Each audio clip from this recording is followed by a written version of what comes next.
Good morning friends, आप सब कैसे हैं? आई होप आप लोग बहुत अच्छे होंगे और मैं भी अच्छी हूँ फ्रेंड्स। ये वीडियो है शनिवार का और डेट थी 10 फरवरी और सुबह का टाइम था। चाय हमारी बन चुकी थी, सभी ने चाय पी ली थी और आज सेकंड सैटरडे की छुट्टी थी तो पार्थिव स्कूल नहीं गया था, तो इस वजह से मेरी जो डस्टिंग का काम है तो मैंने सुबह से ही करना शुरू कर दिया था, क्योंकि आज मुझे सोफा कवर भी धोना है। तो उसके पहले मैं जो रूम है तो उसकी अच्छे तरीके से डस्टिंग कर लूंगी। वैसे तो डस्टिंग नीचे नीचे मेरी अक्सर होती रहती है, पर आज मैं थोड़ा अच्छे से जो क्लीनिंग है तो मैं करूंगी। विंडो को मैं साफ करती जा रही थी और जो भी चीजें दिखती जा रही थी, जहां जहां डस्ट दिख रहा था तो वहां पर भी मैं साफ करती जा रही हूँ। और घर छोटा हो बड़ा हो, साफ सफाई करने में मेहनत तो लगती है, पर जब मेहनत लगती है तो खुशी भी होती है और घर भी साफ होता है। कहते हैं ना, मेहनत का फल मीठा होता है, तो बस वही वाली खुशी होती है। और जो ऊपर फोटो फ्रेम वगैरह लगे हैं तो इन सब जगह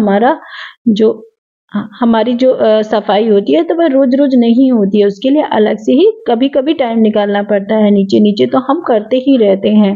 इसके बाद फिर जो टीवीएस को पोंछ लूंगी और जो फोटो फ्रेम वगैरह रखे हैं तो सभी को मैं पोंछती जाऊंगी। अब क्योंकि डस्टिंग कर रहे हैं तो ऊपर से करेंगे तो नीचे का जो सामान होता है तो वह भी गंदा होता जाता है।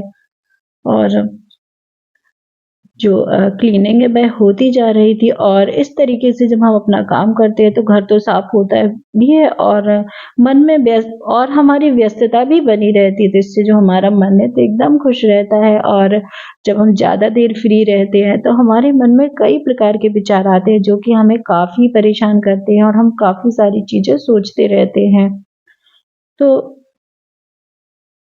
तो हमें इस तरीके से थोड़ा बहुत अपने आप को भी बिजी रखना चाहिए। और बिजी रखने का यह मतलब बिल्कुल भी नहीं है कि हम सारा दिन काम में लगे रहें और अपने लिए टाइम बिल्कुल ना निकालें। हमें अपने लिए भी टाइम निकालना चाहिए और खुद के साथ भी कुछ समय बिताना चाहिए और हमें जो अच्छा लगता है वह करना चाहिए, उससे भी हमें खुशी मिलती है। और हमें कभी भी डिमोटिवेट नहीं होना चाहिए, हमें हमेशा कोशिश करनी चाहिए कि हम खुश रहें और हमेशा पॉजिटिव सोचें और हमेशा मोटिवेट होते रहें। और जिस चीज से हमें खुशी मिलती है तो वह भी हमें जरूर करना चाहिए, उससे हमारा मन खुश रहता है। जब हम खुश रहते हैं तो हम अपने परिवार को भी खुश रखते हैं। और परिवार के साथ साथ हमें अपनी खुशी का भी ख्याल रखना चाहिए, क्योंकि कभी कभी ऐसा होता है कि हम परिवार की खुशी में इतना खो जाते हैं कि हम खुद को ही भूल जाते हैं, पर हमें अपने आप को भूलना नहीं है।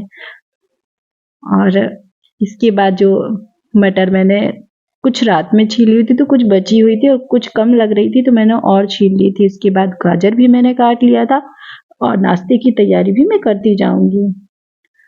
और इसकी जो रेसिपी है आज मैं शेयर नहीं करूंगी, क्योंकि यह वही नॉर्मल पोहा है जो अक्सर हमारे घरों में बनता है। सारी जो सब्जियां थी तो वह मैंने काट ली थी और इसके बाद फिर मैं पोहा बनाने की भी तैयारी कर लूंगी। कढ़ाई में भी मैंने तेल गर्म होने के लिए रख दिया था और जो प्याज मटर गाजर सारा कुछ काटा था तो सभी वेजिटेबल को मैंने डाल दिया था। और जैसे ही सारी सब्जियां भुन गई थी और इसके बाद फिर मैंने पोहा भी डाल दिया था और पोहा थोड़ी देर में ही बनकर तैयार हो गया था। सभी को मैं नाश्ता दे दूंगी और सभी लोग नाश्ता कर लेंगे। उसके बाद फिर मैं तुरंत खाने की भी तैयारी करूंगी, क्योंकि हस्बैंड ऑफिस जाएंगे। और मैं आज बना रही हूँ मिक्स दाल, मैंने जो सारी दालों को मिक्स कर लिया है और इसके बाद दाल को भी मैं बनने के लिए रख दूंगी। और जो कपड़े वॉशिंग मशीन में लगे हैं तब तक वह भी धुल जाएंगे। दाल को मैंने बनने के लिए रख दिया था और चावल को भी मैं धुलकर रख दूंगी, क्योंकि चावल मैं लगभग 10 मिनट के लिए धुलकर रखती हूँ, उसके बाद ही बनाती हूँ। चावल को भी मैं धोती जा रही हूँ और चावल धुलने के बाद फिर जो नाश्ते के बर्तन और चाय के बर्तन रह गए हैं तो उनको भी मैं धो लूंगी। और जो सारे बर्तन हैं तो वह भी साफ होते जाएंगे। तो जो अभी नाश्ते के बाद बर्तन धो लेते हैं तो बाद में भी खाना बनाने के बाद इतने ज्यादा बर्तन इकट्ठे नहीं होते हैं। और जो बर्तन थे तो वह भी धुलते जा रहे थे और जो दाल मैंने बनने के लिए रखी थी तो दाल भी पकती हुई जा रही थी। इसके बाद फिर मैं आ गई थी। ये मैंने जो प्लांट लगाया था ना, तो पहले एक प्लांट लगा हुआ था पर हस्बैंड ने अब मैं 2 प्लांट एक साथ ही कर दिए हैं, तो उसकी भी जो पत्तियां थी तो वह भी थोड़ी-थोड़ी सूख रही थी, तो उनको भी मैं कट कर लूँगी और उसमें थोड़ा-सा पानी भी डाल दूँगी। और ये पौधा पहले से बहुत अच्छा हो गया और थोड़ा-थोड़ा ग्रीन भी होने लगा है, क्योंकि ये काफ़ी पीला पड़ गया था, तो इस वजह से ना ये देखने में भी उतना अच्छा नहीं लग रहा था, पर अब ये नीचे आ गया है तो ये भी काफ़ी अच्छा लग रहा है। इसके बाद फिर बेडरूम को मैंने अरेंज कर दिया था और जो कपड़े मेरे धुल गए थे उसको भी मैं डाल दूँगी।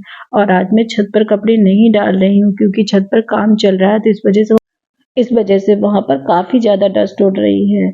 और कपड़े मैं यहीं पर हॉल में डाल दूँगी। यहाँ पर भी कपड़े सूख जाएँगे, क्योंकि विंडो से यहाँ पर भी धूप आती है और अब तो काफ़ी तेज़ धूप निकलने लगी है। तो जो कपड़े हैं तो यहाँ पर डाल देंगे तो सूख भी जाएँगे।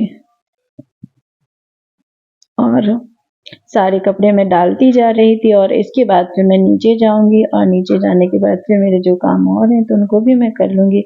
सारा जो सोफ़ा कवर है वो मैंने डाल दिए थे। फिर उसके बाद जो मैं नीचे भी आ गई थी और किचन में दाल फ्राई की भी तैयारी कर लूँगी। और प्याज़, लहसुन वग़ैरह मैंने सारा कुछ छील लिया था और काट लिया था और दाल फ्राई भी मैं करने लगी थी। और दाल भी फ्राई हो जाएगी तो इसके बाद फिर मैं चावल भी बनने के लिए रख दूँगी, क्योंकि हस्बैंड के ऑफिस जाने का टाइम हो रहा है, तो खाना भी टाइम से ही बनाना होता है।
पोछा लगाने के बाद फिर मैं आ गई थी किचन में और फिर मैं आटा को भी तैयार कर लूँगी, क्योंकि अभी रोटियां बनानी है और हस्बैंड भी ऑफिस जाएंगे।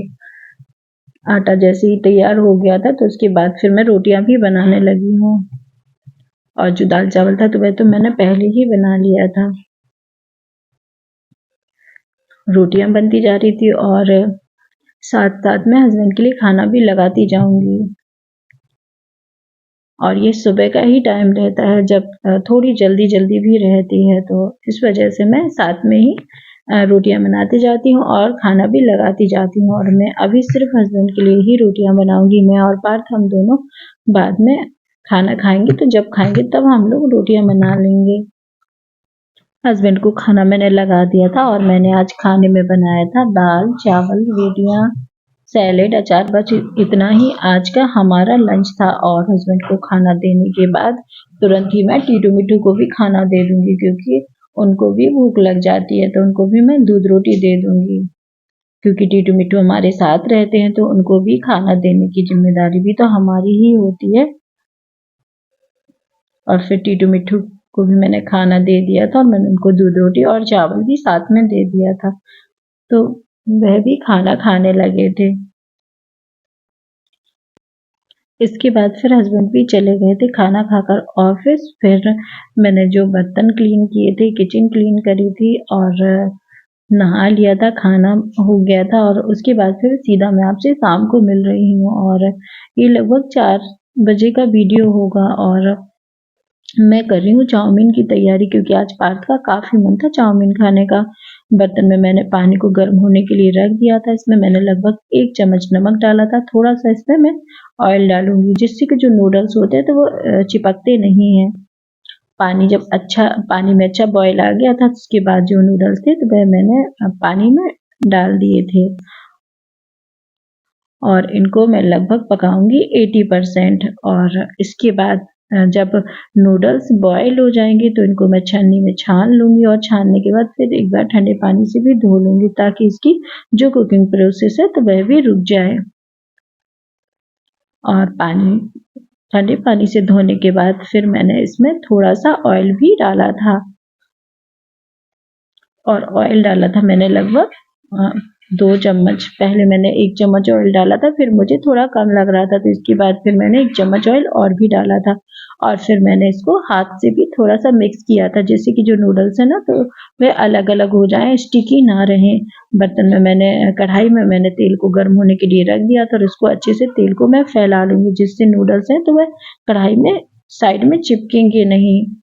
तेल गर्म हो गया था, उसके बाद मैंने लहसुन, अदरक और हरी मिर्च सभी चीज़ों को तेल में डाल दिया था और इनको थोड़ा थोड़ा ही भूनना है और एकदम हाई फ्लेम पर ही बनाना है क्योंकि हम चाइनीज़ खाना बना रहे हैं और चाइनीज़ खाना जो होता है तो वह हाई फ्लेम पर ही बनता है, इससे कि उसका टेस्ट भी अच्छा आता है। लहसुन, अदरक और मिर्च हल्की भुन गई थी, उसके बाद भी मैंने प्याज डाल दिया था। प्याज को भी मैं हाई फ्लेम पर ही भूनूंगी।